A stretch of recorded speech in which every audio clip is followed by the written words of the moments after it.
Well, welcome back everyone. I think we had a wonderful lunch. Thank you, ladies. And if there's any men involved, thank you as well. Mostly the ladies that put the food together. So we're going to try and record this again. There are a number of people who couldn't make it who would like to access this material. So I heard that the audio did go through to YouTube, so we have got the audio if the camera should fail. Hopefully it's a bit cooler, so it should be all right. That's fine. I'll let a bit of air in.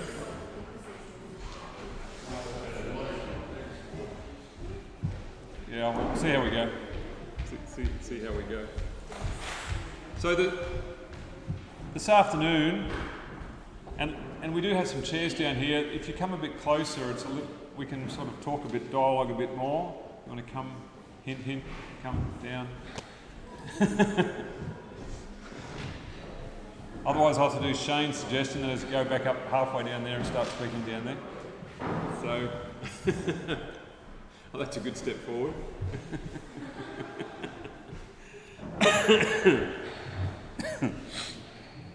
This afternoon, we want to address some specific questions in regard to the character of God. Questions that I certainly have had, and looking at things on the basis that if Jesus on earth is the full revelation of the Father, and that he displayed all the characteristics of God's character, and that while he was on earth he did not kill anyone or take anyone's life, and as he said he doesn't judge anyone, then how on earth do we explain the rest of Scripture? And some of the big ones, of course, are the flood, Sodom and Gomorrah, the end of the wicked at the end of time. Other stories include the plagues in Egypt, many other stories that we look at. So let's pray, and then we'll start looking at some key principles that have helped me in addressing this. So let's kneel.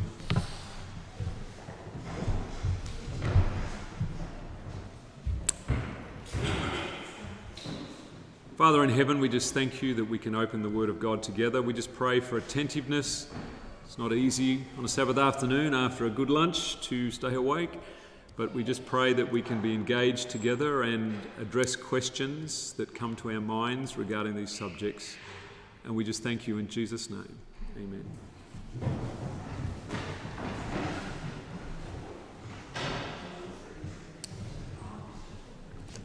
Obviously, the first big question when you come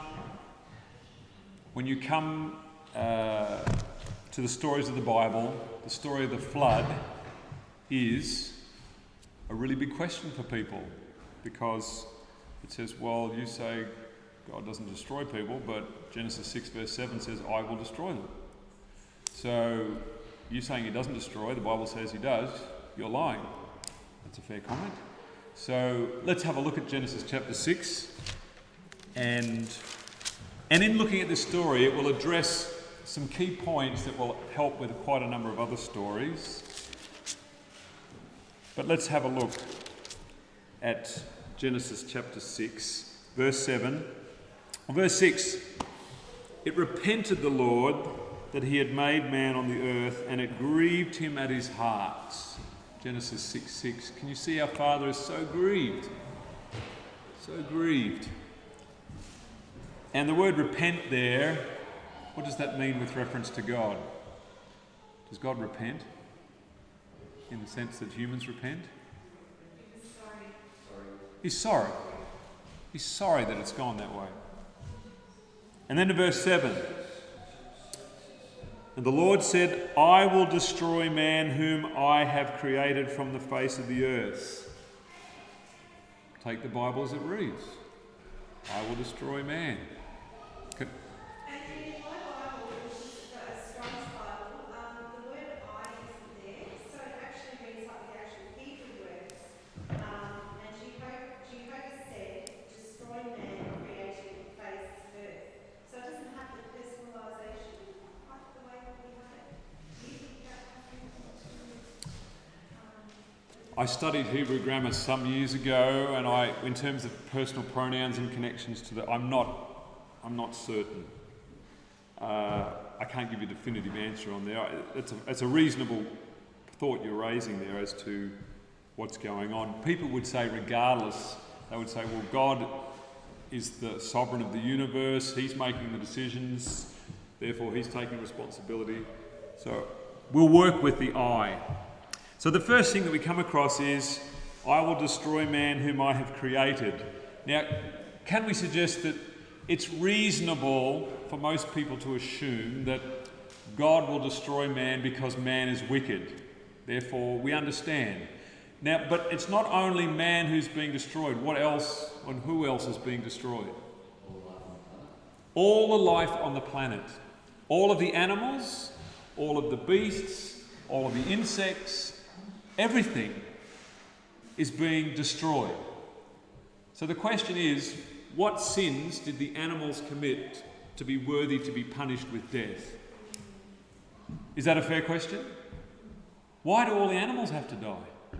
Why not kill all the men and leave the planet to the animals and start again? I mean, that's another option. Why do all the animals have to die? That's the first question that comes up for me.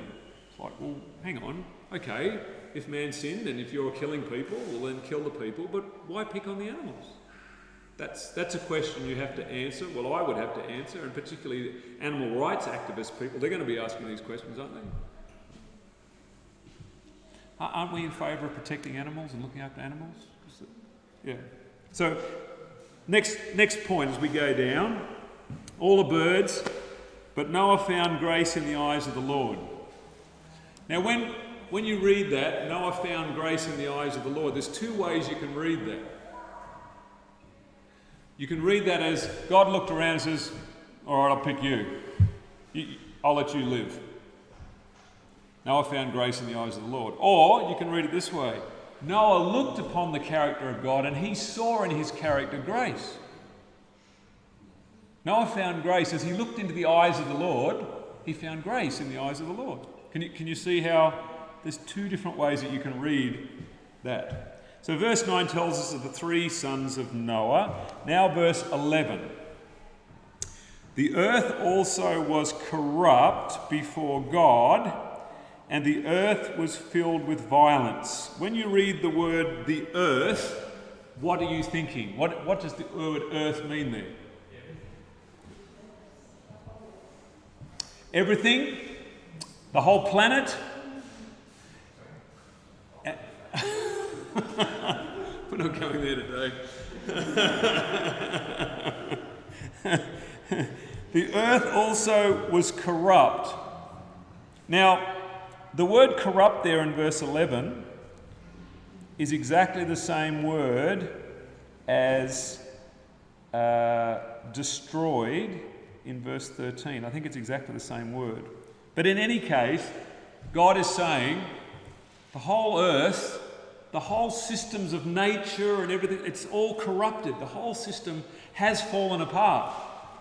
Why? Why has the ecosystems of the world fallen apart? Well, verse 12 tells you. And God looked upon the earth, and behold, it was corrupt. Why? For all flesh had corrupted his way upon the earth. So why did the earth itself become corrupted? Because man had corrupted himself upon the earth. And this brings us to the principle of the actions of man affecting the earth. So thank you. That's a nice segue, Shane. So we're going to go and look at the story of Cain and Abel and just step back a little bit. And we'll step back a little bit further than Cain and Abel. Let's go to Adam and Eve.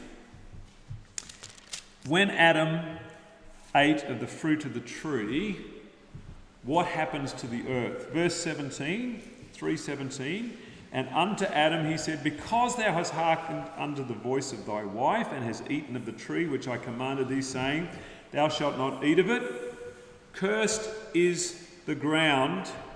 Now in the King James it says, for thy sake. Now, if you look at the Hebrew behind this, probably a better translation was, cursed is the ground on your account. Because of what you have done, the earth is now cursed. Interpreting it, cursed is the ground for your sake, gives you the impression that God takes his little box of curses and he sprinkles some mist or dust onto the earth and it springs forth with a curse. God intervenes and he punishes the earth for these things. It's for your sake I'm doing this. But the actual meaning of the text here is that because you have done this, the ground is going to be cursed. Okay? And then it says, in sorrow shalt thou eat of it all the days of thy life. Thorns also and thistles shall it bring forth unto thee, and thou shalt eat the herb of the field. So when Adam sinned, what happened?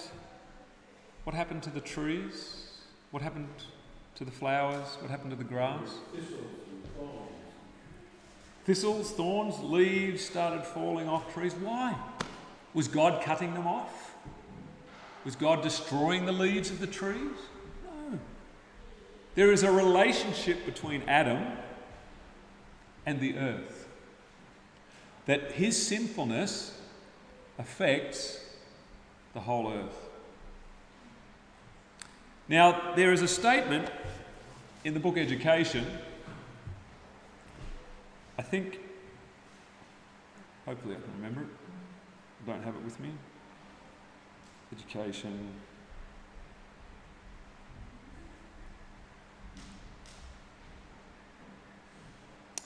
Lovely. Education 26.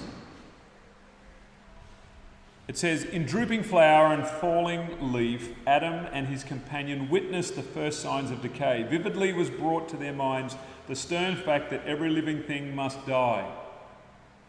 Why must every living thing must die? Why? Now, it goes on. Even the air upon which their life depended bore the seeds of death. And then Ellen White explains what's going on here. Continually they were reminded also of their lost dominion. Among the lower creatures, Adam had stood as king, and so long as he remained loyal to God, all nature acknowledged his rule. But when he transgressed, this dominion was forfeited. The spirit of rebellion to which he himself had given entrance extended throughout the animal creation. So, Adam is in submission to God, therefore the spirit around Adam means that the animals are affected by the spirit of Adam and they are in submission to him. When Adam rebels against God, he puts out a spirit of rebellion and the animals rebel against him. Have you ever thought about why God put fear on the animals to make them afraid of man? Well, didn't Adam become afraid of God? So he's afraid of God, so the animals become afraid of him. It makes perfect sense. It's not like God waved the magic wand.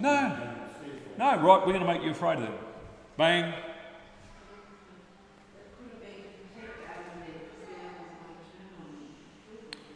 It might have been, but it suggests that God would intervene and start changing things arbitrarily. No, fix this, stop that. It just turned out, I mean, he could have sent his angels to protect them, you know. But the reality is they were afraid of God, and the animals, and this is the thing, the animals are afraid of man, but what were many of the animals willing to do now to Adam? Kill him. So what does that suggest was in the heart of Adam? He wanted to kill some, doesn't it? Where did these animals get the idea of killing? Where did it come from? God didn't create them that way. It had to come from Adam. The spirit in him that was both afraid of God and wanted to kill him went over the whole creation, affected everything. Keep reading, Education 26. It says, the spirit of rebellion to which he himself had given entrance extended throughout the animal kingdom. Thus not only the life of man, but the nature of the beasts, the trees of the forest, the grass of the field, the very air he breathed, all told the sad lesson of the knowledge of evil. Now I want to extend this with another quote found in 5 Testimonies, page 111.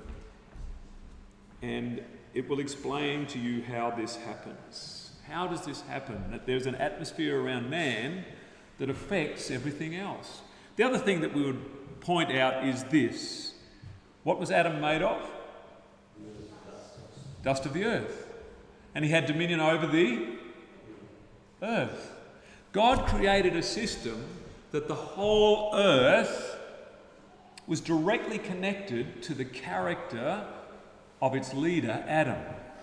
What God had intended to do, and I won't go into all the detail now, but the more beautiful Adam's character became, the more beautiful the garden and the earth around him would become. It was all connected to his character. It's beautiful, isn't it? God created a system that was going to just, Eden was going to become more and more beautiful as Adam became more and more beautiful. Is that why the garden was quite small compared to the earth? But as man grew, it would fill the whole earth with his glory. And this is partly where we come to this principle, the divine pattern of life. This is one of the core principles of the message that we are sharing. And that is the principle of source and channel. Source, and this is based in our understanding that God, thank you Lester, God the Father is the source of all things, 1 Corinthians 8:6, and that his Son is the channel of all things. And many of you are familiar with this, but I'm just applying this principle. You have to read the book to take in that detail. But Adam is made of the earth, and through the earth itself as a channel, his character would be manifested visibly through the earth. So this is Adam made of earth, which gave him dominion over the earth and the plant life and all of the creation. He was given dominion so that the earth would manifest his glory. The earth itself was to become the brightness of Adam's glory. Is that connecting dots? That's what God designed it to do. But in Adam changing his character and becoming wicked, the earth became a manifestation of his evil and his sin. Cursed is the ground for your sake. It's showing you a problem. So that for your sake still has application. The earth then simply becomes the manifestation of what you are. That is why green conservationists are never going to be able to repair the planet. The only way to repair the planet is to have God's character. The earth will burst forth with vibrant life. And this is a very important principle, the relationship between man and the earth. There's plenty more. I have a booklet called Dominion of the Earth, and it's on maranathamedia.com. I go into much more detail with many more statements which clearly show this relationship. But I was going to read you this statement, wasn't I? It says here, the influence of every man's thoughts and actions surround him like an invisible atmosphere, which is unconsciously breathed in by all who come in contact with him. This atmosphere is frequently charged, that's our electrical term, charged with poisonous influences, and when they are inhaled by others, moral degeneracy is the sure result. That is a powerful statement. The thoughts that you are thinking are affecting everyone around you. Is that a good thing or a bad thing? Don't answer that question. What was the reference to that again? 5T111.1. And that's good because I wanted to memorise that quote. I thought, well, that's pretty easy to remember, isn't it? Yes, that's huge. Every one of us is affecting everybody else. No man lives to himself, no man dies to himself. Your thoughts, your feelings, your actions affect everybody else around you. Much more than you realise. So, with that thought in mind, the Bible tells us that as soon as man sinned, the earth was going to manifest and reflect this curse. But the curse was increased in Genesis chapter 4, and we see Cain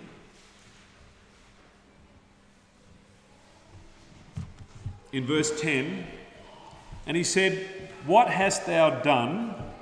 The voice of thy brother's blood cries unto me from the ground." The Hebrew there is shrieks. The sound of your brother's blood shrieks unto me. Do you think when Cain struck Abel and killed him that there was a vibration around Cain? Let me read you another statement. Desire of Ages 356. 356.2, I think it is, where it says, here it is, point 4. Not even a sparrow falls to the ground without the Father's notice. Satan's hatred against God leads him to hate every object of the Saviour. He seeks to mar the handiwork of God, and he delights in destroying even dumb creatures. We see that on all our roads, don't we? It is only through God's protecting care that the birds are preserved to gladden us with their song. No, I must have missed the point. It is on this page, but basically he says there is not a throb, there is not a sorrow, but it vibrates to the very heart of God. Every time you are in sorrow and in agony, there's a vibration that comes out of you and it touches our Father. The Father is touched by that vibration. Isn't that beautiful? Can I share about a scientific study with regards to that? The Russians have done a lot of research, scientific research that we're not that privy to, but I have a book about it. And they revealed that they've discovered that there's this electrical spin on the heart between two creatures that are close to each other, for example, probably a mother and a baby. And they use this to their advantage in their defence. So they have a submarine out in the waters and they don't want anyone to interfere with the radar. They'll put a baby rabbit on the submarine and the mother's back at the port. And if the submarine is in distress, they'll kill the baby. And the mother will feel it because of the spin on the heart. The mother will become distressed, and that's the way they communicate. So this is very real. Yes. Very real. Plenty of people can tell the story that when a loved one has died, a family member they feel something, they know something's wrong. So there's some very interesting statements about this, and I won't go too much more, but I have a presentation called By the Word of the Lord, which talks about the effect of vibration. And it relates, interestingly, to the third person of the Godhead, the Holy Spirit. It's a very interesting study, but I won't go into that today. I'm going to have to raise my voice. Thank God for the rain. So let's have a look at verse 11. What does God say to Cain? He's speaking to Cain. He says, "Now art thou cursed from the earth, which hath opened her mouth to receive thy brother's blood from thy hand." How do you read? When it says you are cursed from the earth, is it saying you are cursed off the face of the earth, or the curse is going to come to you from the earth? You can read it both ways. And if you read some of the modern translations, they will use Cain's explanation, because when you read in verse 14, Cain says, "Behold, you have driven me out this day from the face of the earth." And many of the translations take verse 11 and interpret that, "You have driven me off the face of the earth." But what is God actually saying in verse 11? I believe he's saying the curse is going to come upon you from the earth itself. This verse, verse 11, is one of the most important verses to explaining many of the stories in the Old Testament. If you plant a seed in the earth in anger and violence and rage and hatred and murder, should you be surprised if that comes back and kills you? That's what God is saying here. The curse is going to come upon you from the earth. Reap what you sow. God is not mocked. Galatians 6:7. As a man sows, so shall he reap. You sow discord, you eat the fruit of discord. You sow murder and death, you reap the fruit of murder and death. God has set up a system that is fail-safe. God is not mocked. He set the system up. And this is what is happening in the flood. Now, notice what it says in verse 12. This is a side note, but I preached on this a few days ago. When thou tillest the ground, it shall not henceforth yield unto thee her strength. So God's killing of Cain's killing of Abel, what does it do to the earth? The earth's ability to reproduce food went down. Do you see that? Why? Did God turn some screws in creation and arbitrarily come in and stop it? Or did the vibrational frequency that Cain released in his anger and violence against Abel, and that blood soaking into the earth, did it damage the earth? Is that possible? Processing. And is it possible, therefore, if the killing of one person can diminish the earth's ability to grow food, could killing many people bring a famine?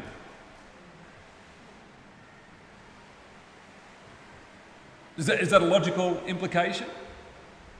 Have a look at, now with that in mind, have a look at Matthew 24 and verse 7. Matthew 24 and verse 7.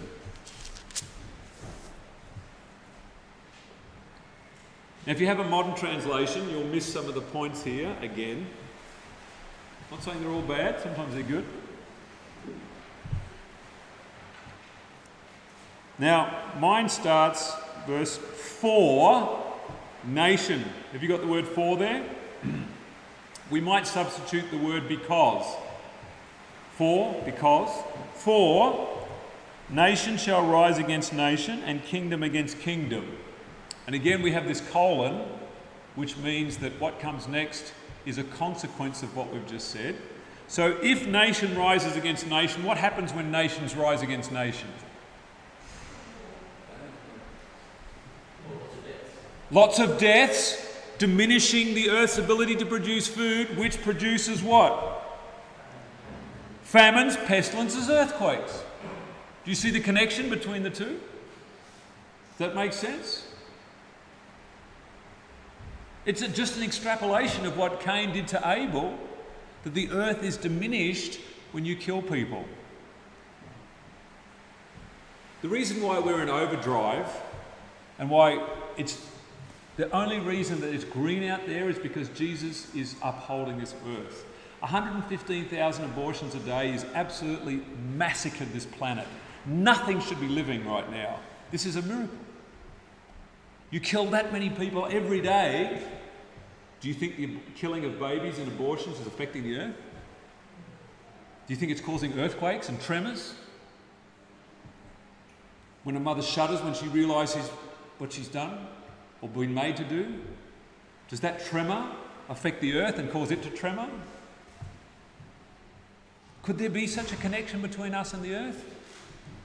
Oh, you're talking New Age now. Look at the Bible. Look at what the Bible is saying.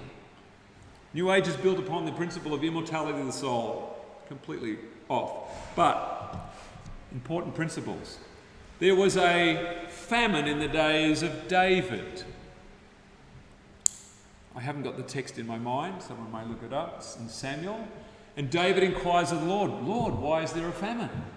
Oh, because Saul, and it uses the same word as when Cain killed Abel, Saul and his bloody actions against the Gibeonites and when he slew them. So because Saul slew the Gibeonites, there was a famine that came upon the earth. The relationship between murder and famine is clearly revealed in Scripture. And if you look through the books of Jeremiah and Ezekiel particularly, you will see the relationship between sword and famine, sword and famine, sword and famine, over and over again. Why is the famines coming? Is God saying, right, I'm going to punish you, I'm going to send this famine, I'm going to starve you out because of what you did? It's a natural consequence of the actions of man, clearly shown in the life of Cain and Abel, that the earth would not be able to produce as well if you kill people. Therefore thou shalt not kill, because I want you to have food to eat. Have you ever heard stuff like this? It's really simple stuff, isn't it? But it's profound in its implications. Why there are famines? When David numbered Israel, and that's in 2 Samuel, I think it's 24, and he says in there, Joab numbered Israel and he found 800,000 men that can carry the sword. What was he numbering Israel for? To prepare for killing people. And so the prophet Gad comes to him and says, choose 7 years of famine. Was it 7 years? 3 months of pestilence. No, it's 3 months of being harassed by your enemies because you're preparing for war, you're stirring up a spirit of war. Or 3 days of pestilence. So God's choosing now. Okay, so God must be the one sending it. No, David brought all those 3 things upon himself. God was going to restrain some of them in mercy. And only allow part of what he had done to come upon him. In mercy. Isn't that a much better way to look at it? Does it make more sense? So, let's come back to Genesis chapter 6. So when God says, I will destroy man whom I have created, we see that the earth was corrupt because it was filled with violence. So people are killing each other, destroying, taking things, rape, murder, destruction, all those things happening. This destroyed the planet completely. And so in verse 13 it says, and God said unto Noah, the end of all flesh is come before me. What's God saying? He's looking at what's happening. He can see where it's going. He says, they're all going to die. The whole end it's come up before me. They're all going to die. For the earth is filled with violence through them. And behold, I will destroy them with the earth. Again, you can read that 2 ways. I will destroy them and I will destroy the earth. Or I will destroy them by letting the earth destroy them. Can you see how you can read that 2 ways? I will let the earth destroy them. I'm not going to prevent this from happening. You can see that? And this is supplemented by Leviticus 18:25. Leviticus 18 is a rather icky chapter relating all of the sexual sins of the different nations. Leviticus 18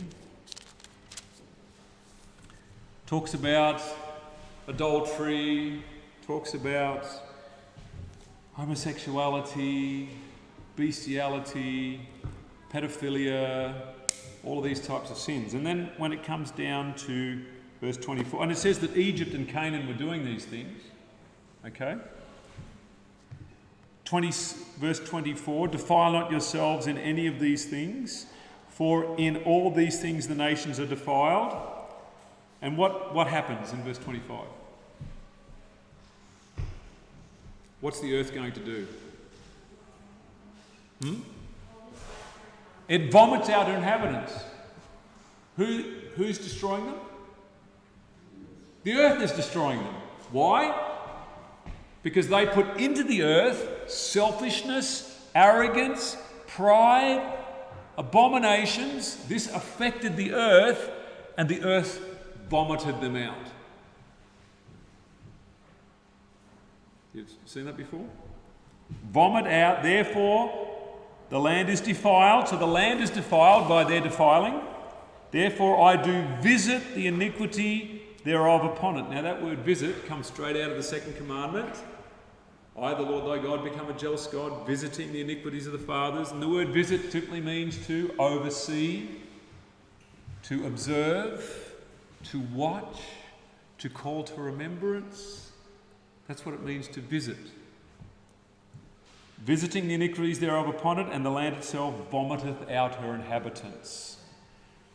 So, how did the flood take place? What did the earth do? It vomited out her inhabitants. Okay?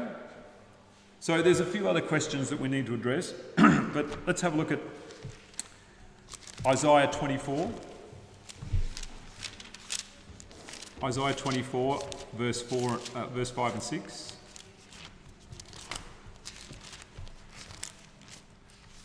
Isaiah 24. The earth also is defiled unto the inhabitants thereof, because they have transgressed the laws, changed the ordinance, broken the everlasting covenant. Therefore hath the curse devoured them, and they that dwell therein are desolate. Therefore the inhabitants of the earth are burned, and few men left. Do you see the connection there? The earth is defiled because they break God's laws. Therefore the curse devours the earth, and that devours them. Why then was it a flood? This is the next level. If it's a flood, that suggests that God was arbitrary and he says, okay, choose your weapon of destruction. How will we kill them all off? Oh, let's do a flood. Let's do a flood. We'll kill them all off. That's what people say about the plagues in Egypt. It's all, well, if it's arbitrary and God's choosing, then God's obviously the one choosing. No, it's not arbitrary. Why was it a flood that destroyed the inhabitants of the antediluvian world? Have a look at Genesis chapter 1. What is the first natural object that is described here in Genesis?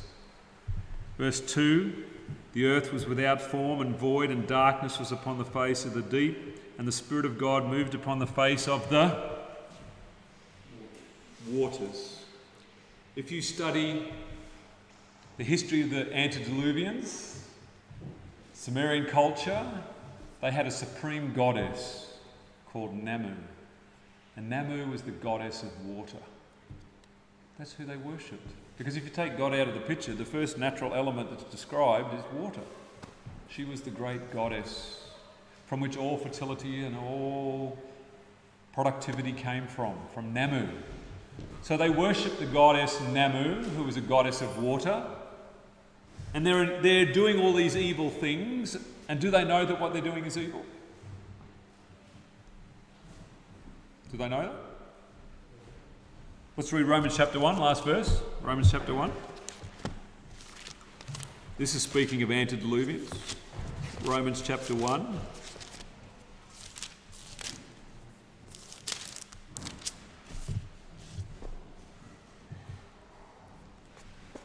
Goes through, talks about how they worship the creature and serve the creature more than the creator.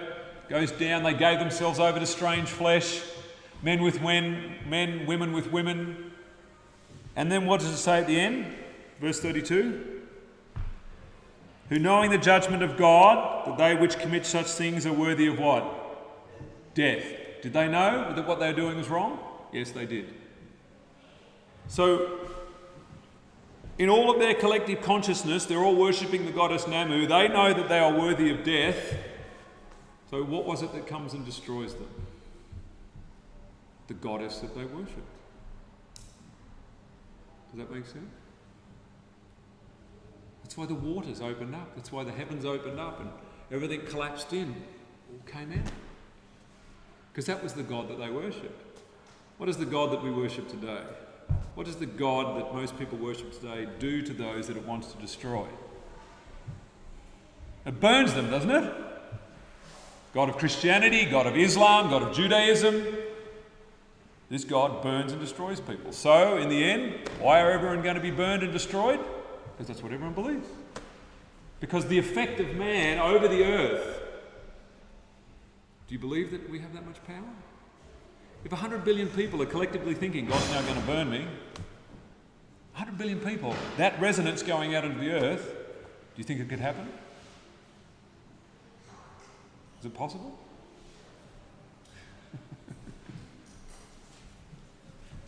Something to think about, isn't it? Where did God say the curse would come from to Cain? Yes. The earth. The earth is going to destroy you. It's obvious. that this is what's happening. This is what is going on. Have a look at Job chapter 22, some other evidence on regard to the flood. Job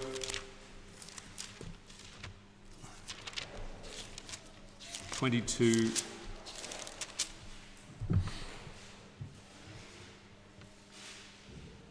verse 15. Hast thou marked the old way which wicked men have trodden, which were cut down out of time, whose foundations was overflown with a flood? Is that referring to the flood? What did they say? Which said unto God, what? What did they say? Depart from us. And what can the Almighty do for them? Yet he filled their houses with good things, but the counsel of the wicked is far from me. God blessed them, even though they said, get out. We don't want anything to do with you. Leave us. And so what did God do? He left them. And they brought upon themselves their own destruction. Have you ever noticed how humanity has a natural preponderance to think about all the different ways that the human planet is going to be destroyed? Have you noticed that? All of the insidious evil and horrendously wicked ways that men are going to die. Why? Why does this happen? Because men who, knowing, as they understand it, the judgment of God, believe that this is what God's going to do to them. What is one of the main reasons we're going to have a new world order? Because we all believe it. That's one of the reasons.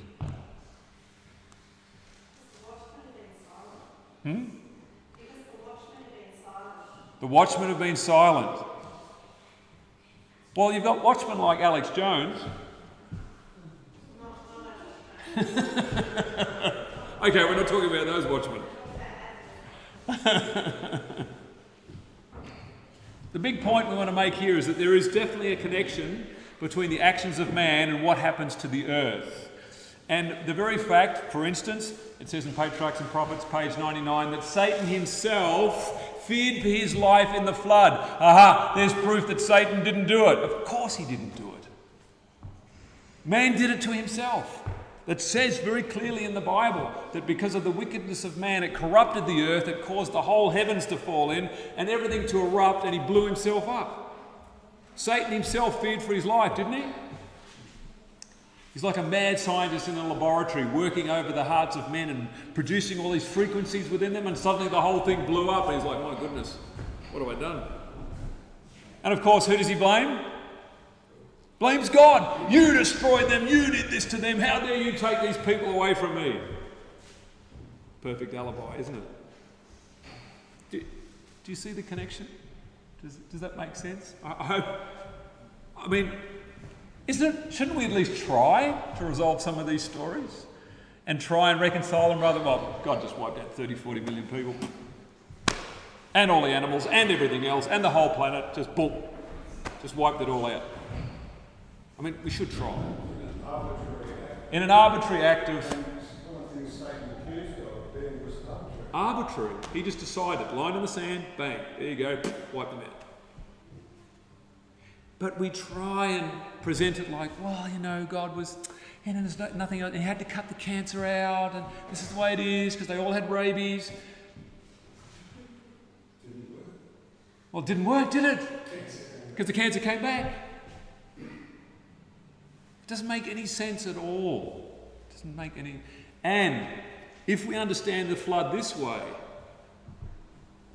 what did Jesus say in Matthew 24? As in the days of Noah, so shall it be in the days of the coming of the Son of Man. Which means what?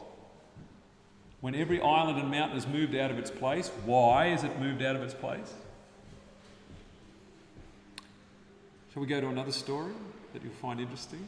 Come to the story of Elijah. 1 Kings chapter 19. 1 Kings chapter 19. This is an intriguing story. And again, I just worked on this recently and trying to make sense of certain passages of Scripture.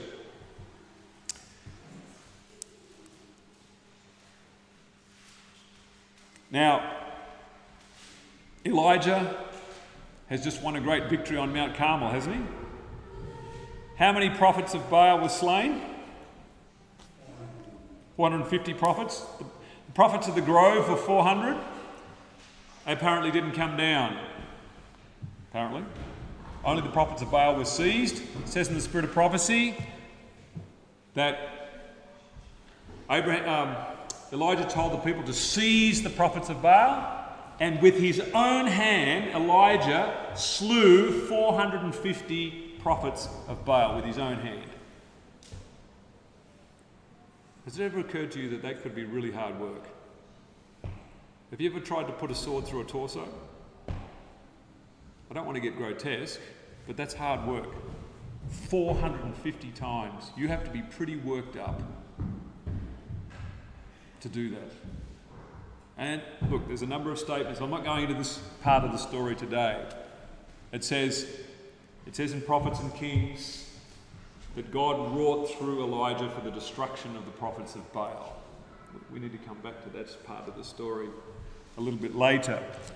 But the point is that Elijah, when he is challenged, let's see 19 verse 9.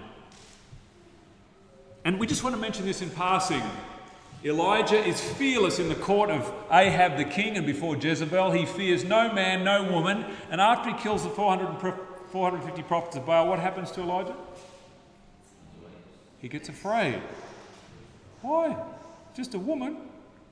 Powerful woman. 450 prophets of Baal have been slain. As Cain. What did Cain fear? Every man who finds me will slay me. Why? Because he killed his brother Abel. He who kills with the sword will fear to be killed with the sword. Elijah killed with the sword, now he's fearing to be killed with the sword.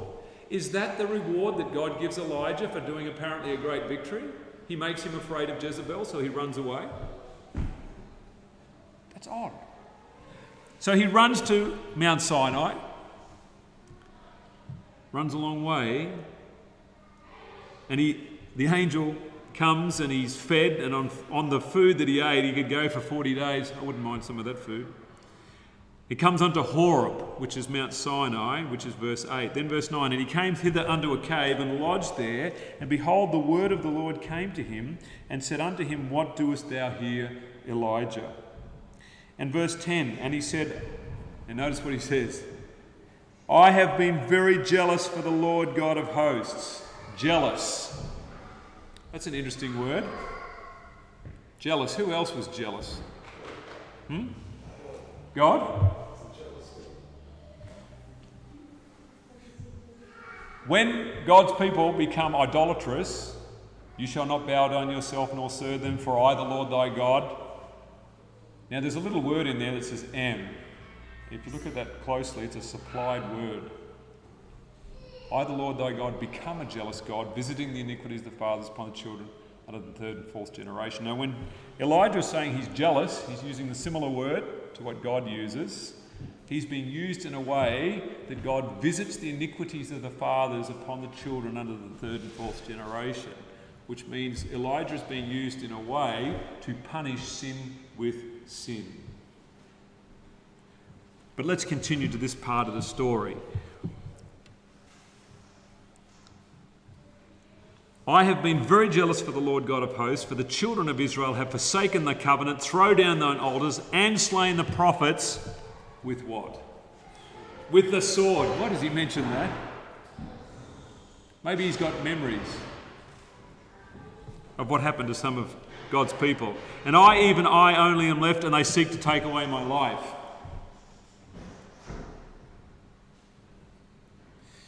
Now, when Elijah was running away from Jezebel, he comes under a juniper tree, and what does he say? Let's just jump back to verse 4. What did he say? He wants to die. He's just had one of the greatest victories imaginable, supposedly, and now he's running away from this woman and he wants to die. He wants to die?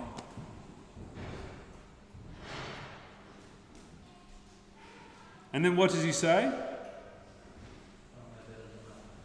I'm no better than my fathers. Why is he saying this? Does it ever occur to you that maybe some nights when Elijah was lying there at night that he recalled some of the imagery of what he had done to those 450 prophets? Do you think he had post-traumatic stress disorder? Is it possible? You don't think he did? It's impossible that he wouldn't have. To remember the carnage and the screams and the shrieks and the howling. Oh, stop talking about it. We have to talk about it because that's what happened. That's what happened. And do you think it's at all possible that because of some of his dear friends had been slaughtered by the prophets of Baal, do you think there was any possibility of a thought of revenge in the heart of Elijah? Is it possible? And as he slaughtered those men, does he think he's thinking, you know what, I'm no better than my fathers. I'm tarred with the same brush. I have that same feeling of rage to destroy these evil men. Adrian, I think you're going to be very careful about this. Ellen White says in Prophets and Kings. Prophets and Kings, she says that Elijah is directed by the Lord to destroy these false teachers. The anger of the people has already been aroused against the legacy transgression, and Elijah gives the command, take the prophets of Baal, let not one of them escape, they are ready to obey. So she indicates that it was God who told Elijah to do that work, and the work was to protect repentant Israel from the allurements of those who have taught them to worship Baal. Excellent. Thank you. So, God directs Elijah to slay the prophets of Baal. Why is Elijah saying, take my life, I'm no better than my fathers? Now, I've written in the booklet, Ministration of Death, the Ministration of Death, there is a quote from Ellen White that suggests some of the answers to that. I won't go into that right now, but you've opened up another principle which we will have to address, which means we will extend this session by another hour. And I'm up for it. I just hope you're all up for it. But that's a really good point. That's a really, really good point. So he directs Elijah to do this. Can I ask you a question? Is there a time, and this is just a thought, is there a time where God's, where it's righteous destruction? Okay, perfect question. Righteous character. We're a righteous character to stand up and... Oh, don't put it like that. No, I don't think that maybe it's sort of coming out wrong. No, you're not coming out wrong. I'm just taking what you're saying and taking it to the logical conclusion. Is there a point, and look, when I was studying this subject, there was something where I could almost be convinced, where someone who's really, really wicked, God says, look, it's just, you're not really fitting into the scenario here. I just want you to lie down. I'm just going to give you a little needle, little injection, and we'll all be over. Don't worry about it. Go to sleep and never wake up again. I could almost be convinced by that. Question then, what about the Canaanites and the people that Okay. I'm curious, I'm sorry. All right. No. Question. Shall we finish the Elijah story with that caveat that Janine introduced? And then we can go to the Canaanites. We're going to be here for a while. So the point I want to get to here is verse 11. And he said, go forth and stand upon the mount before the Lord. And behold, the Lord passed by, and a great and strong wind rent the mountains and brake in pieces the rocks. So the Lord approaches Elijah, and all of a sudden there's this massive wind. A wind so strong, like the one knocked everything down, smashed the rocks. Not just trees, but rocks being torn apart. But what does it say? What does it say? But the Lord was. How do we understand this? God approaches Elijah, and there's this great wind that comes about. But God is not in the wind. Does that mean God caused the wind? But he's not in the wind. Obviously, in the interchange between Elijah and God, if God didn't come towards Elijah, the wind wouldn't have happened, would it? So somehow God was involved, but he's not in the wind. So the wind is not coming from him, but somehow in the interaction between Elijah and God, the wind comes. It's interesting, it's intriguing. We're invited to examine the evidence, to look at what's going on here. In the past, I just read it, God came, wind came, God brought the wind. Even though it says God was not in the wind, I assumed God was in the wind. That's the only way I could work it out. Something from his presence that's coming towards Elijah. Okay? And then, what does it say? After the wind, what was there? An earthquake. But the Lord was not in the earthquakes. Now, when we read before, for nation shall rise against nation, and kingdom against kingdom, and there shall be famines and pestilence and earthquakes that have come about because nations have killed each other. How many people had Elijah just killed? 450. Could that possibly reveal an atmosphere of an earthquake that was in Elijah? Was there rage inside of Elijah? You've got to be pretty tough to want to put 450 people to death. There's got to be just a little bit of anger in there, doesn't there? So, and after the earthquake, a fire, but the Lord was not in the fire, and after the fire, a still small voice. Still small voice. And God speaks to him with a still small voice. Now I want to read you something. Desire of Ages 215. We're going to talk about John the Baptist. And why are we talking about John the Baptist? Because John the Baptist came in the spirit and the power of Elijah. Same character, same spirit. Like the Saviour's disciples, John the Baptist did not understand the nature of Christ's kingdom. That's a bit of a problem, isn't it? The greatest of the prophets, and he doesn't even know what Christ's kingdom is like. Could that happen again to God's people? God is still using the prophet John the Baptist to do a tremendous work, and yet he doesn't even understand what God's kingdom is like. Is that why Jesus said, "None have arisen among men born of women that are greater than John the Baptist, but he that is least in the kingdom is greater than he"? What? How can you have someone that be the greatest of the prophets, and yet someone that is the least in the kingdom of God is greater than him? The kingdom hadn't come until Christ brought it. So that's what John was doing, was moving everyone across the Jordan to the land of Canaan, into the kingdom of heaven. I have a slightly different angle on that one. So I understand what you're saying. So it says of John the Baptist, he expected Jesus to take the throne of David, and as time passed and the Saviour made no claim to kingly authority, John became perplexed and troubled. He had declared to the people that in order for the way to be prepared before the Lord, the prophecy of Isaiah must be fulfilled, the mountains and hills must be brought low, the crooked made straight, and the rough places plain. He had looked for the high places of human pride and power to be cast down. What does that mean? What was John the Baptist looking for? An earthly kingdom. Did he make good on his word when he went to Herod and spoke about Herodias? He wasn't afraid, was he? He gave it to them, didn't he? Told them off. But what was he looking for to happen to these kingdoms? To be cast down. How are kingdoms of this nature normally cast down?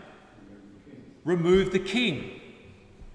So John the Baptist is looking for the destruction of Herod, or the conversion of Herod. I'm sure he would wish him to be converted and come over to the truth, whatever.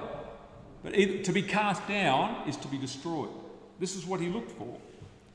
He pointed to the Messiah as one whose fan was in his hand and who would thoroughly purge his floor, who would gather up in the garner the wheat into the garner, and burn up the chaff with unquenchable fire.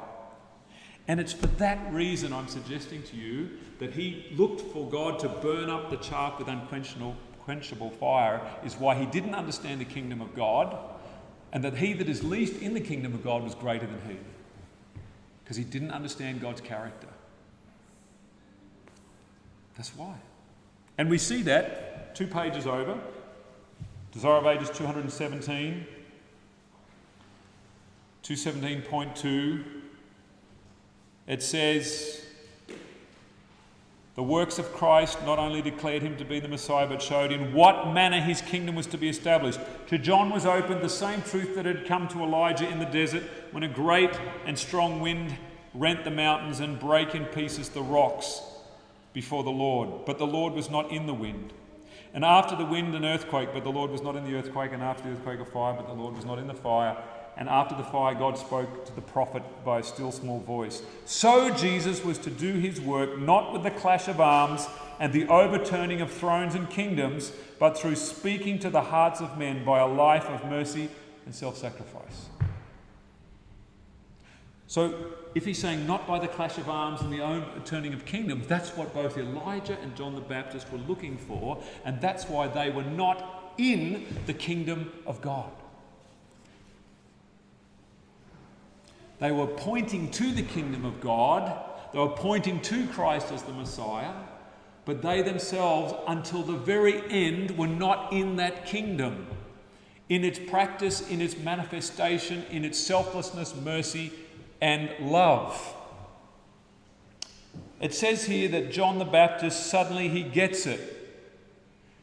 Right before he dies, he realizes that God's kingdom is completely different from what he thought, and then he dies and is saved. The greatest trouble we have with the story of Elijah is that he calls fire down on 2 groups of 50 men and burns them up. He says, if I be a man of God, let fire come down and consume you and your 50. And he does that twice, and the third man begs for his life, says, please don't kill me. Has it ever occurred to you that when God explained to Elijah that he is not in the fire, that when fire is coming down and burning up men, that he didn't send that fire? Has that ever occurred? Well, it didn't in the old days. It makes sense. Is it possible that some will call down fire on the earth and deceive, even if possible, the very elect? The beast calling down fire on the earth, and everyone thinking it's God who's sending the fire? What does Jesus say? Luke 9. He tells you what he thinks of what Elijah did. Luke 9.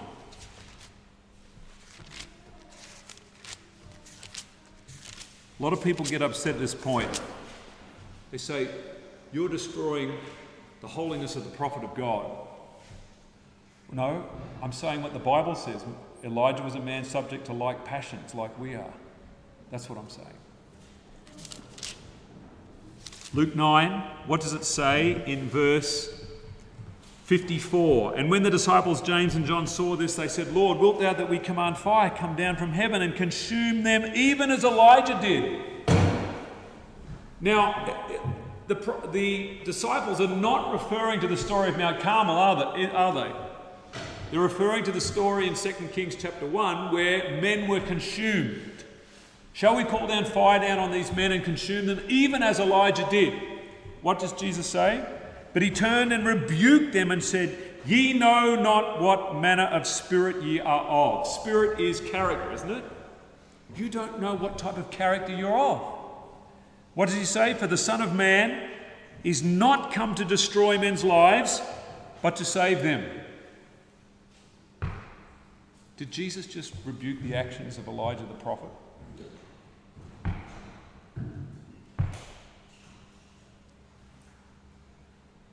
I pondered that.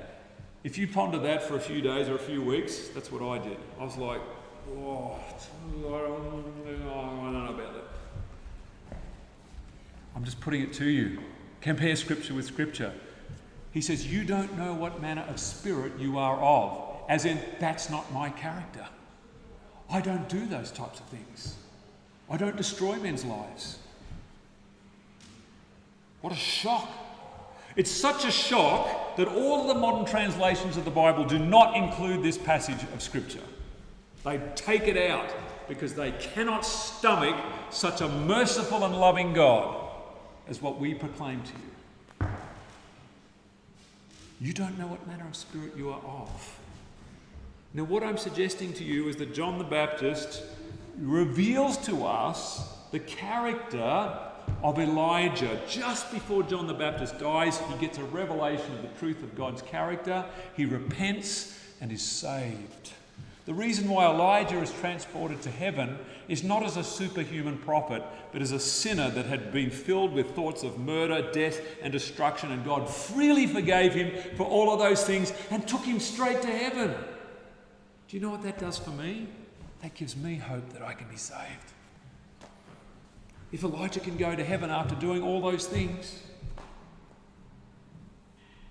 a man subject to like passions like as me, and still believe that God could forgive him, then I can receive that forgiveness as well. I'm just presenting to you a different way of seeing things. It's in the Scriptures. Bring all of the Scriptures to bear on this. So, we need to address what Janine asked. He was directed by the hand of the Lord to slay the prophets of Baal.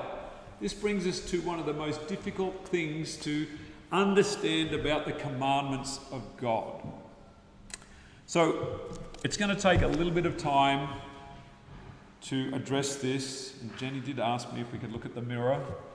So this is where we get to look at the mirror and how God works with fallen human beings. Have a look at John chapter 2. John chapter 2.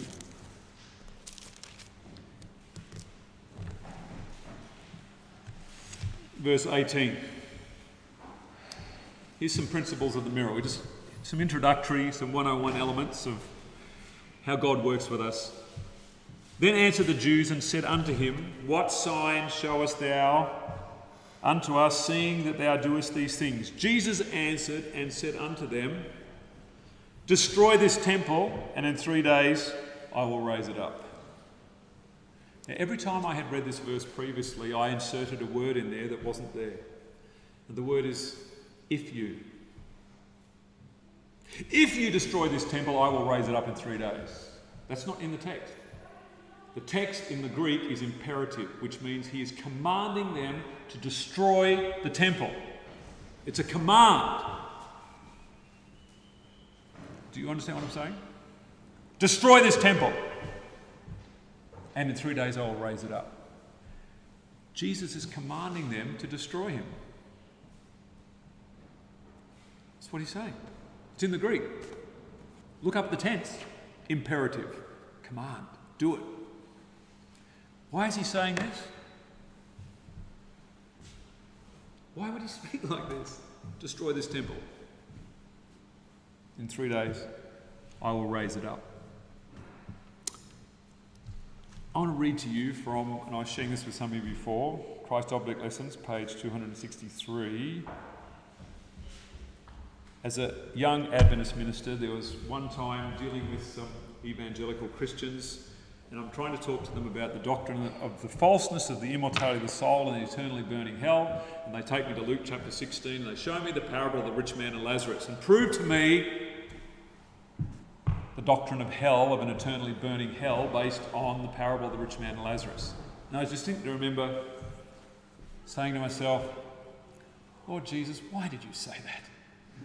You've made my job really hard. Oh yes, it's only a parable and you can't take parables literally, and we explain all those types of things, but it was rather inconvenient. It would have been really nice if that wasn't in the Bible. Just would have made my job a lot easier. But the spirit of prophecy tells us what Jesus was doing.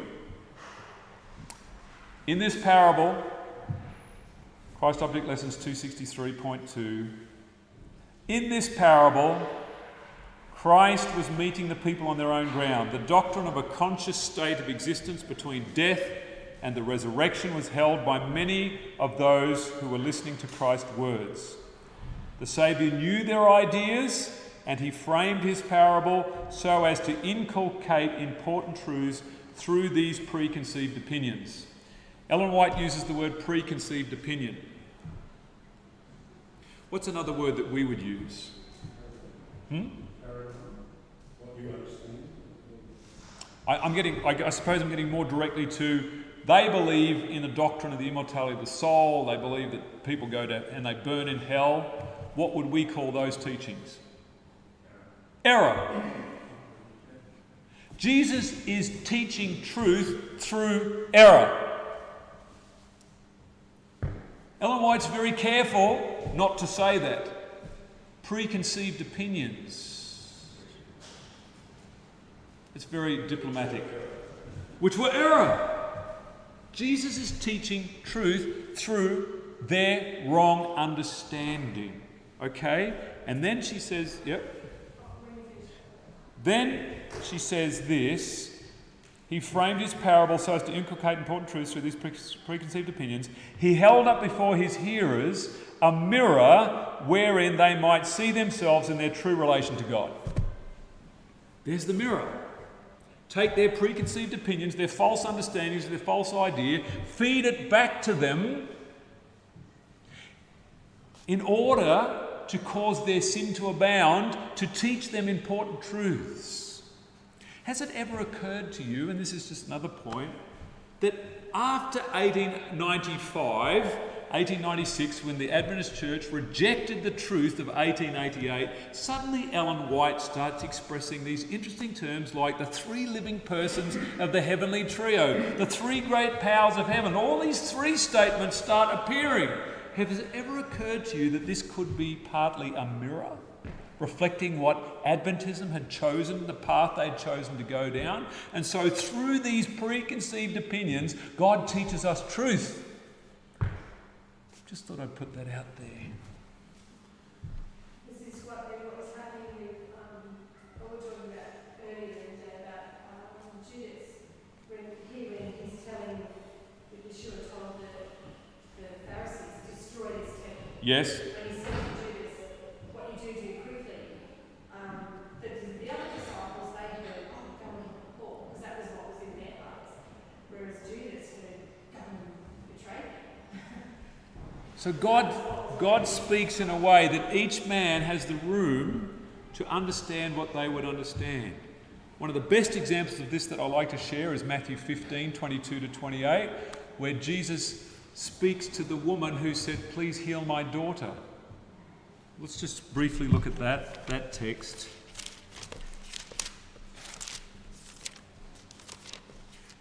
In Matthew 15, 22, and behold, a woman of Canaan came out of the coast crying unto him, saying, have mercy on me, O Lord, thou son of David, my daughter is grievously vexed with the devil.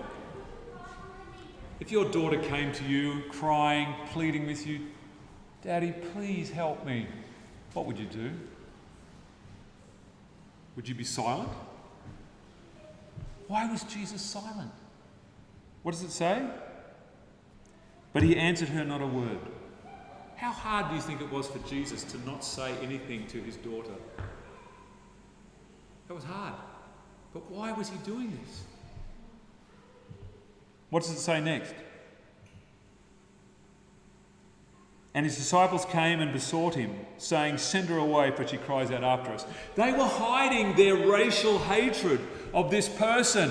They were concealing it. But when he was silent, they read into his silence their own racial hatred, which gave them confidence to speak. And it brought out of them their sinfulness. Do you see what Jesus is doing? And this is why it says in Romans chapter 5 and verse 20, and I want to suggest to you, this is a really, really important statement. The reason we don't understand Romans 5:20 is because we rejected the 1888 message, we rejected Wagner's truth on the covenants, and we don't actually know the gospel and how God saves us. And that's why this gospel of the kingdom must be preached in all the world. And if you think the world's going to end in the next 2 or 3 years, you're dead wrong. I'm on record. All right, so where were we going? Romans chapter 5, verse 20. Moreover, the law entered that the offence might abound. The law entered. And when the law enters, what abounds? The offence abounds. But where sin abounded, grace does much more abound. When God comes close to us, what is inside of us comes out. Does that make sense? What's inside of us comes out. Because he approaches us in such a way that we cannot hide what we are thinking. He is a mirror. Isn't the law a transcript of the character of God? And isn't the law a mirror? And as the law comes close to you, whatever you see yourself. You see your own self manifested. And so then Jesus says, I am not sent but to the lost house of the sheep of Israel. What did the disciples hear? You're a filthy Canaanite, nick off. This is not for you. That's what they heard. But what is Israel? He is not a Jew who is one outwardly in the flesh, but he is a Jew who is one inwardly in the spirit. Circumcision of the heart, not of the flesh. Ella White says that she was an Israelite because she was responding to the Spirit of God. So how do you read? What is an Israelite? And then he says, it is not right to take the children's food and cast it to dogs. Did Jesus call her a dog? No. We all thought this is what he was saying, just to test her. But he said what both the disciples and she thought. Didn't she own the dog label? Do you think she felt like a dog sometimes? He only spoke the words that she was thinking as a mirror to reflect what was in her own heart. But he didn't say, you are a dog. He said, it's not right to take the children's food and give it to dogs. She might have just as easily said, well, I am a child of God and I'm asking for bread. She could have answered that way, couldn't she? It would have been a very meaningful answer to his question. But she says, truth, Lord, but even the dogs eat the crumbs which fall from the master's table. And so, through the mirror, through the exposure of what she actually thought of herself, she had to overcome. It was at that point she could have interpreted, you just called me a dog.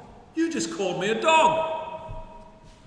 Filthy Jew, get out of here. She could have done that, couldn't she? But she didn't. She saw in his face such love, she overcame her natural prejudice and resistance. She hung on in faith and she received that which she desired. And Jesus says, oh woman, not just woman, oh woman, deep love and affection for this woman. Oh woman, great is your faith. This is how God saves us. He confronts us with our sinfulness and it comes out and then we confess it and acknowledge it and then he freely forgives us and gives us that which we need. And that's why when God came towards Elijah, the fire, the earthquake and the wind that was inside of him burst forth. Because that's what was inside of him.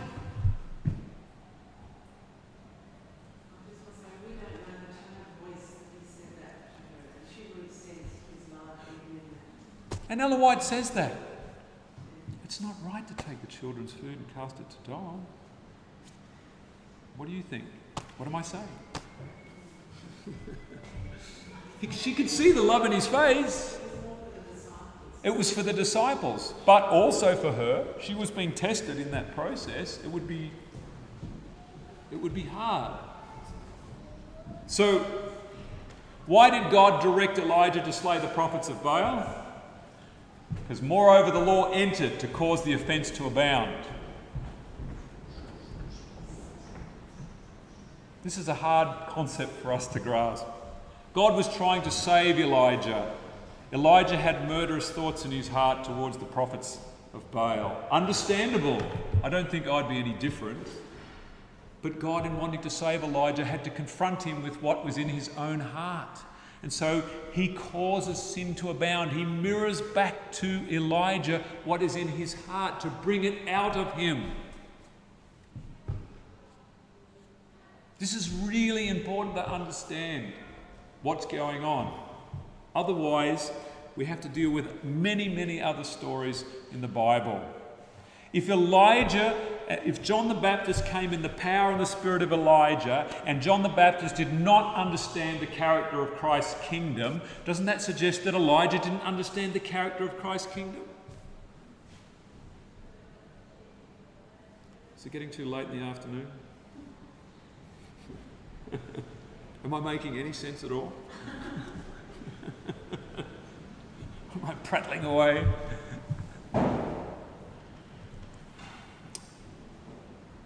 God commands those things which exist within the heart of man to save man from himself. Exodus 32, God says to Moses, stand aside, I'm going to consume these people in an instant. When God says to you, stand aside, what should you do? You should stand aside. It's not to stand there and say, excuse me, Lord, I have a little problem with this. When God tells you to stand aside, you stand aside. But Moses doesn't stand aside. He says, Lord, these are your people. Please, remember your covenant. Be merciful to them. Do we conclude from this that Moses is more merciful than God? He's going to wipe them out. But Moses is there begging for their life. Oh, okay, well, God is just testing him. Does that mean that God was not going to kill them? Then God's lying. It's a very difficult situation to get out of. Either Moses is more merciful than God, or God is lying, or God is reflecting back to Moses what Moses is thinking in order to bring that sin out of him that he might be saved by faith. This is really the only way I can resolve this. People say, well, the Bible says blah, blah, blah. Well, you've just said that God lied, or you believe that Moses is more merciful than God. That's the only way you can resolve that tension. And so God directed Elijah to slay the prophets of Baal because this was the only way that God could save Elijah from the murderous thoughts that were inside of him, to cause that sin to abound. Because God is only ever going to show mercy to someone once they realise, oh, what have I done? I'm no better than my fathers. Take my life. I'm no better than my fathers. Yes, Janine. I'm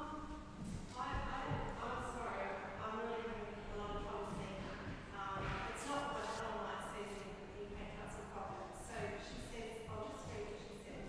The priest of Baal was the consternation, wonderful revelation of Jehovah's power. Yet even in their discomfiture and in the presence of divine glory, they refuse to repent of their evildoing. They would still remain the prophets of Baal. Thus they show themselves ripe for destruction.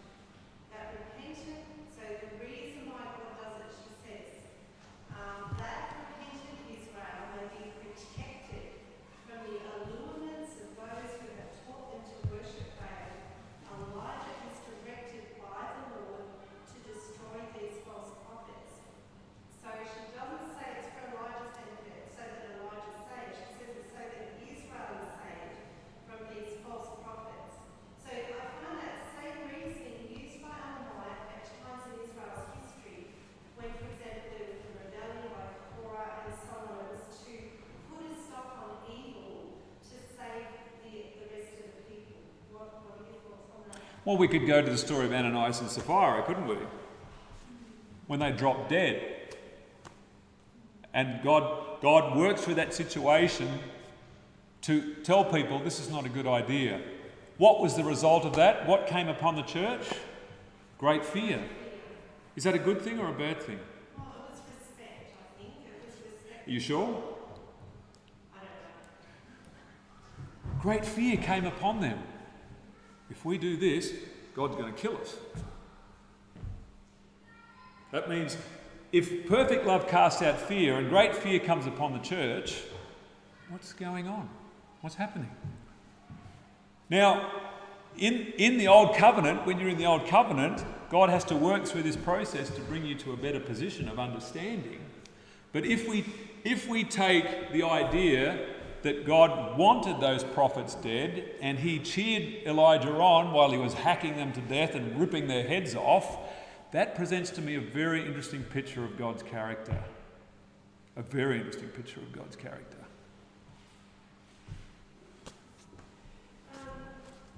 Even though Elijah later, he receives this command to kill the prophets of Baal, and God was saying, trying to show him a mirror to, I suppose, wake him up to his own murderous thoughts. If he then goes through with it, he hasn't been woken up to his murderous thoughts, he's just done it. Like, I mean, if somebody were to tell someone else, maybe someone with an intellectual disability or something, go and kill that person, and they didn't understand what I was trying to do by saying that to them, am I responsible for them then doing that? Does that make God responsible? Ultimately, still, so you can see that Elijah didn't get it. He was actually going to go and do what he told him to do. If we come to the story, that's a good question. If we come to the story in 1 Samuel 15, glad we can wrestle with some of these things. As I say to people, if I've had to wrestle with this on my knees and sweat and pray, why shouldn't you? 1 Samuel 15, and it says here, Samuel also said unto Saul, the Lord sent me to anoint you to be king over the people, over Israel. Now therefore hearken thou unto the voice of the words of the Lord. Thus saith the Lord of hosts, I remember, and that word remember is straight out of the second commandment, visiting the iniquities. I remember that which Amalek did to destroy Israel, how he laid wait for him in the way when he came up from Egypt. Now go and smite Amalek and utterly destroy all that they have, and spare them not, but slay both man and woman and infant and suckling, ox, sheep, camel, ass. So, here it is, God's commanding. He's commanding. Do it. So we ask the pertinent questions which people don't often like to address. So kill the babies. Why are we killing the babies? What did they do? What did they do to be worthy of get their heads hacked off with a sword? What did they do? But Adrian, like it says in this passage, Saul loses the kingship, raising those kinds of doubts and questions. Sorry? Saul loses the kingship for giving way to those kinds of doubts and questions. So Samuel points out to him rebellion is as the sin of witchcraft. Stubbornness is as iniquity and idolatry. So he didn't obey God's specific command. He obviously didn't understand. Would you like to hear another perspective? I'm well aware of that perspective, sister. I know it very well. I was taught it from a very small boy. I want to offer you a different perspective. We have to address this issue of, first, that God commands the killing of little children. And he not only does this here, he does it in Ezekiel chapter 9, where the angels with the slaughtering weapons kill mothers, nursing, it really gets into it, nursing children on the breast, all cut down with a sword, hacked to death. We have to address what is going on in this story. Well, we need to read a little bit of context. And if we look in 1 Samuel chapter 14, 1 Samuel chapter 14, what happens in this story? We see, and I won't go over all of this story, but Jonathan and his armor bearer begin a rout of the Philistines, okay? And then Saul becomes aware that a great victory is in the process of being done, and Saul makes a vow. And what is that vow? If anyone eats anything before I am avenged of my enemies, let him, does it say die? In any case, it's not good. So the people can't eat. They're starving, they're fighting, and of course when they win the battle they're so famished they race upon the spoil and they eat food that is not kosher, that has blood in it, and then something terrible happens and Saul wants to know, well, what's going on? What's going on? And it says, verse 42, and Saul said, cast lots between me and Jonathan, my son. And Jonathan was taken. Then Saul said to Jonathan, tell me what thou hast done. Why does he say that? Why doesn't he even ask, what have I done? He just says, what have you done, Jonathan? Doesn't even ask himself the question. Why? Well, he's the king. He's omnipotent, isn't he? You would never ask yourself that question. Then Saul said to Jonathan, tell me what thou hast done. And Jonathan said, I did but taste a little honey with the end of the rod that was in mine hand, and lo, I must die. And Saul answered, God do so, and more also, for thou shalt surely die, Jonathan. Why does Saul want to kill his son?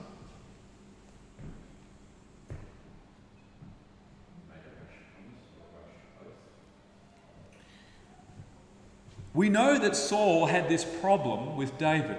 What was the problem that he had with David?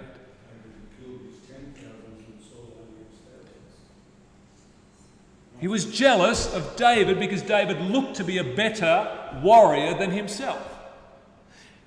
In this story, Jonathan looks to be a better warrior than his father. How does the father deal with this? Kill him! Your own son. It is important that one man die, that the whole nation perish not. My kingdom's not going to perish because I'm not going to hand it to you, Jonathan. You're going to die. That's what's going on. So suddenly the nation of Israel ceases to be a monarchy for a moment and it turns democratic all of a sudden. What happens?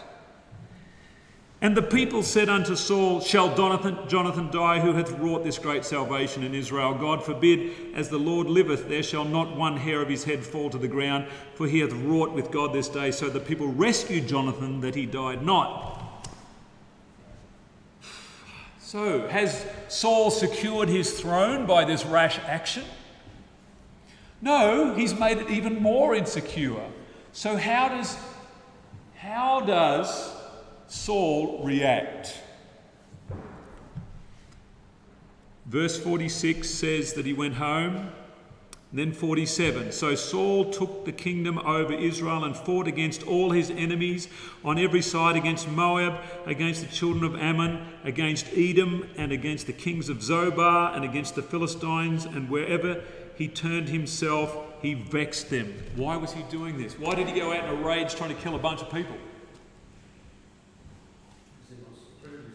He wants to prove that he's a mighty warrior and show that he's got the right stuff.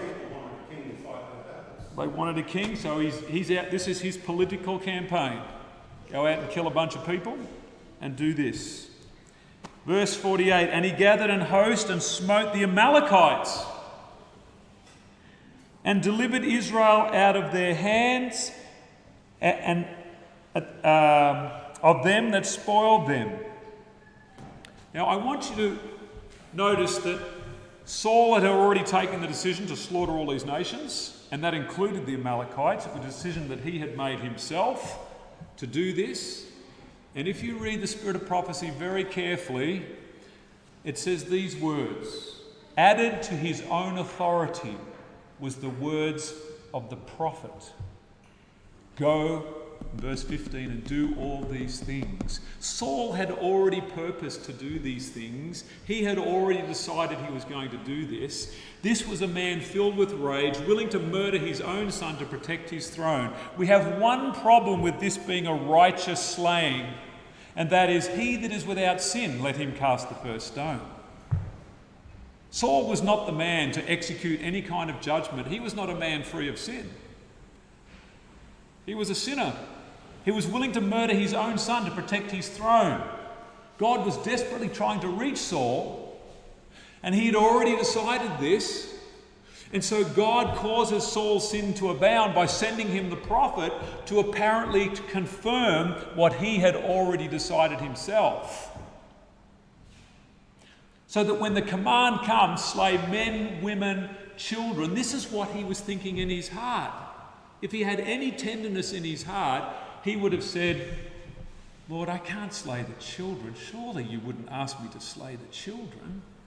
I was going to kill my own son. I'm not worthy to take on this position. I need to repent of all the sins that he could have done that, couldn't he? But God tells us how he punishes iniquity. He visits the iniquities of the fathers upon the children under the third and fourth generation of them that hate me. And so God punished the Amalekites, the sin of the Amalekites, with the sin of Saul. And through that process, it subdues the people in their understanding of how sin needs to be punished and all those types of things. I covered this in a lot more detail in the book Natural Justice and Atonement. But I suggest to you that if God commanded Elijah to slay all of these people, and that's what he meant, if God commanded Saul to slay babies and little children and women and hack their heads off, if that is what God actually said, then Jesus is a complete liar and an imposter, and Christianity is garbage completely. You may as well throw a lot of it out.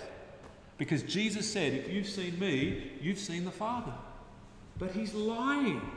Because if God commanded Elijah to slay all these people and to hack them to death with the sword, then he didn't reveal all of God's character. He didn't reveal what God was like. He's an imposter, and we cannot follow him. That's why this story cannot be read that way. And if God's people had have accepted the 1888 message that God causes sin to abound, we could read in the stories of the Old Covenant God bringing out of these people their sinfulness in order to show them their problem, in order that they might repent. That's what's taking place. Now, in my natural state, I could love to read stories like this, because there's a lot of people in my natural state that would be really, really good to get rid of. And like I said before, then I don't have to love my enemies. I just have to wait for God to wipe them out. This is the conundrum in this story. So I'm well aware of the quotes of the spirit of prophecy, but at the same time, we have many other quotes. I was shown that the judgments of God would not come directly out from him, but in this way, and many, many other quotes that you have to put all of these pieces together and make all of the pieces fit together in this story. So, we've covered a lot of territory, and it's nearly 5 o'clock, and you're looking a little bit...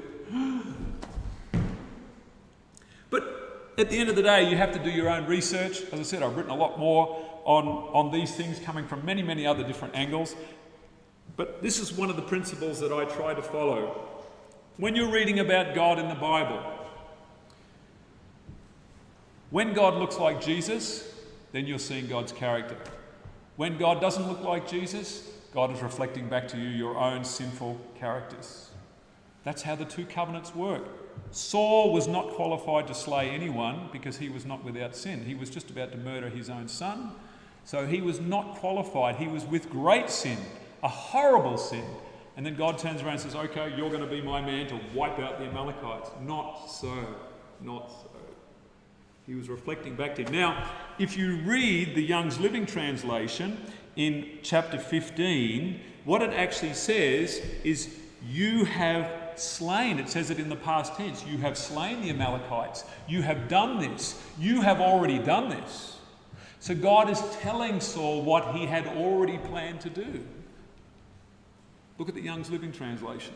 It'll show you something else that is going on in that particular story. And that makes a lot more sense to me. Because I remember talking to a young person, I said, are you comfortable with the idea that God was the one that commanded the hacking to death of little children? And people say, why do you have to keep saying that? Because that's what you believe. That's why I have to keep saying that. Stop going into all the details. Let's just throw a big carpet over it and forget about it. No, we need to get into the detail of what is actually taking place here and what God actually apparently commands. Well, these people are a cancer and they needed to be cut out and they were wicked. What did the children do to deserve this kind of a death? They didn't do anything. Oh, well, they could grow up and then they would continue the sins of their fathers, and that's why that type of thinking means that the only way God can deal with this is to genocide people, to stop the sin, just wipe them out. But if that were the case, couldn't he just do it himself? Why does he have to get men to hack them to pieces and restore that post-traumatic? That's a wonderful question. Why can't he just go in there and suddenly they all go to sleep and they don't wake up anymore? Like I said, I could almost be convinced of that idea. Just very calmly, look, people, it's over. You've had your chance. No more. Just go to sleep, please. I could almost deal with that. But the hacking to death thing, what is that? He that takes the sword will die with the sword. Isn't that what, do you not think I could ask my father, Peter, put your sword up into its place? Huh? He died, fell on his own sword. And apparently God slew him. So that's what it says. That's what it says in the Bible. So we have to wrestle with some of these things. With the story of Exodus 32, with the slaying, where the Levites slew the 3,000. The Levites, they were sons of Levi, weren't they? What did Levi do? He genocided, with his brother Simeon, a whole family. Shechemites. Out of this tribe comes the priests, a priesthood. They were all to be kings and priests. All of Israel were to be kings and priests. But no, it goes to the line that showed the capacity to be the hardest and the toughest and the most determined to destroy sin. Well, it's good, but the way it was done, that's why Phineas could come out with a javelin and why did God bless Phineas? Because he was living up to the light that he understood and all those types of things. He's acting zealously on behalf of God. But wherever you see that word zealous or jealous, keep thinking of the second commandment, visiting the iniquities of the fathers upon the children, punishing sin with sin. That's what's taking place in these particular cases. So, with the Levites, the command goes out to slay those, and they were given opportunity to repent. The mixed multitude wouldn't repent. They stood there stubbornly, resisting, refusing. They are causing a breach to Israel. Satan's coming in and causing a lot of them to die. What's he going to do in that particular situation? The Levites hadn't sinned in the rebellion of bowing down to the golden calf, had they? They didn't join in that rebellion, which means that the Levites may fall to the susceptibility of thinking that they were superior to the others who had worshipped the prophets of Baal. The problem for the Levites is that along with everybody else, as it says in Exodus 17, that when they didn't have water to drink, it said all of Israel murmured against Moses and murmured against God. The Levites were part of those people who murmured. They were part of the old covenant. God's trying to bring them out. He's trying to achieve a number of level of things in this one thing. And when Moses gives the command, go through and destroy them, he's punishing sin with sin. It achieves a number of objectives, including the Levites. And as I say to you, we come to this story, you asked this story before, that the Canaan, the taking of Canaan, the promised land. You think of all of those Israelites when they took the promised land. Every night when they went to sleep, they had the blissful joy of remembering all the people that they had hacked to death. What a wonderful, wonderful land of promise that is. All the post-traumatic stress disorder of killing men, women and children. Oh, what a promised land that is.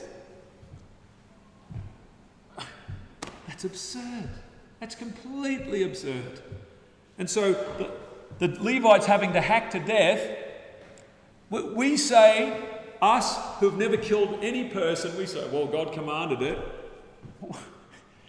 Those men had to go to bed every night remembering all those people that they had hacked to death. That's the blessing. That's one of the blessings that God gave them, to remember those faces of those people as they died in agony. Oh, why do you keep bringing this up? But that's the reality. That's what happened. And so God allows these things to happen to bring out the sin that even the Levites themselves had. And we can repeat this story again and again and again. But I bring you back to what I said this morning. Christ is the full revelation of God's character. His justice, His mercy, His grace is all revealed in the person of Christ. And the fact that Christ never picked up a sword and never killed anyone means that God Himself never does this. And if He never does it, why would He command someone else to do it? Except to reveal what is in their character. Except to mirror back to them what they are thinking in order to bring them to repentance. Moreover, the law entered that the sin might abound, but where sin abounded, grace did much more abound. Yes, and I know that there's lots of other questions that are surfacing in our minds, but what I'm suggesting to you is that we are offering you a framework to present God as completely non-violent, completely free of killing any babies, completely free of destroying and killing animals, and that is a picture of God that is just like Jesus. And it makes complete sense, and it makes the words of Jesus make sense to me, so that I don't believe He's an imposter. I believe that He's the Son of God. It's the only way my mind can make sense of all these things. The express image of the Father's person. So, I think I've stretched it all up. Shall we finish? Shall we pray?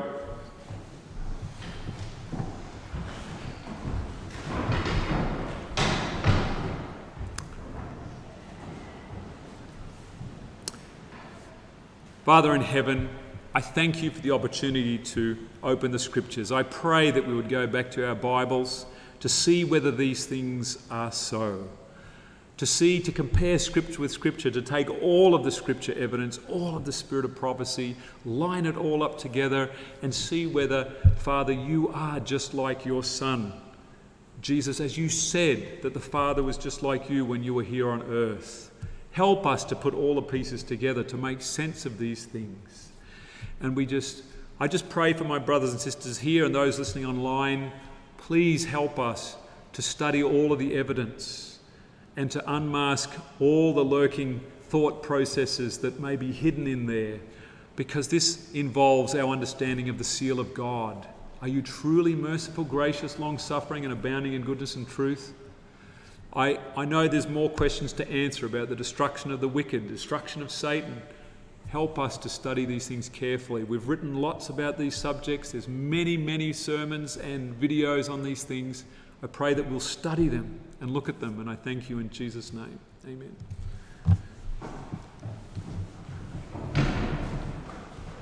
All right, thank you. I didn't see anyone majorly falling asleep, so I can see Al was fighting there. Thank you. And thank you for those online. God bless. The camera stayed working, so I'm really happy. God bless. When it all goes quiet and I stop trying to fill all the spaces, I remember I hear a still small voice from the one I know, calling me home. When it all goes quiet, I hear Your love calling me. I hear Your love calling me. Nothing sounds as sweet when it all goes quiet.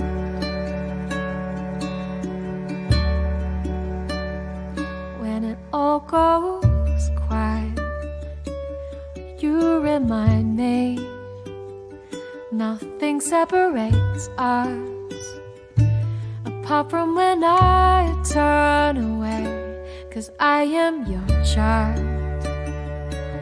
You reconcile us, and You felt nothing for me but love. Why do I hide?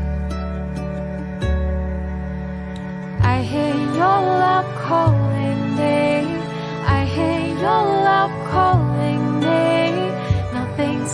sounds as sweet when it all goes quiet.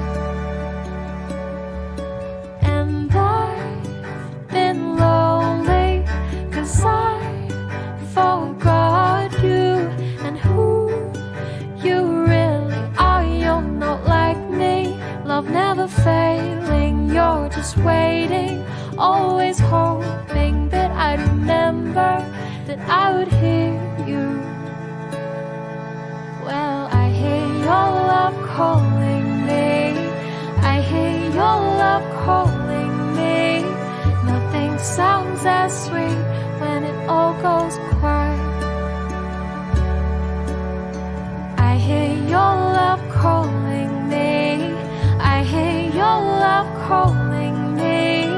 Nothing sounds as sweet when it all goes quiet.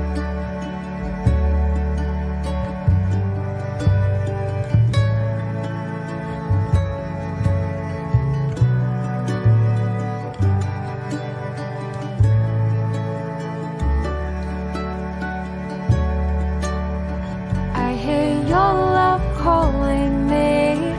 I hear your love calling me. Nothing sounds as sweet